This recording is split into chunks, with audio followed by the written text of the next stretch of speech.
Отстрелялись на отлично. 10 медалей завоевали воспитанники профильной столичной школы Олимпийского резерва на завершившемся в Чебоксарах чемпионате и юниорском первенстве Поволжья по стрельбе из лука.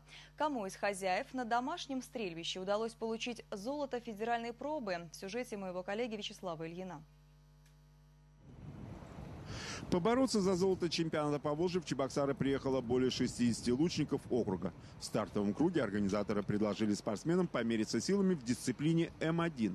144 выстрела с 4 дистанций от 90 до 30 метров.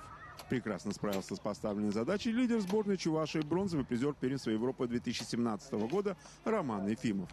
Возглавив рейтинг среди блочников, подопечный Максима Ярикова уверенно провел и финал, в котором опередил москвича Максима Кузнецова на 6 очков. Данные соревнования были как прикидка к чемпионату России, который проведется через 2-3 недели в городе Орел. Получается, пора уже завоевать медали в старших группах, в мужиках точнее. А то что там уже в малышах сидеть? Хватит. Но если золото Романа в личке было ожидаемо, то титул чемпионки федерального округа в классическом луке, завоеванный десятиклассницей 45-й Чебоксарской школы Светланой Кузьменковой, из разряда приятных неожиданностей. Стартовый круг подопечной заслуженного тренера СССР Ольги Авдеевой завершила лишь на 5-й строчке протокола. Зато на пути к верхней ступени пьедестала почета Светлана проявила бойцовский характер, перестреляв в полуфинале основного претендента на золото башкирку Азалию Гиниатову.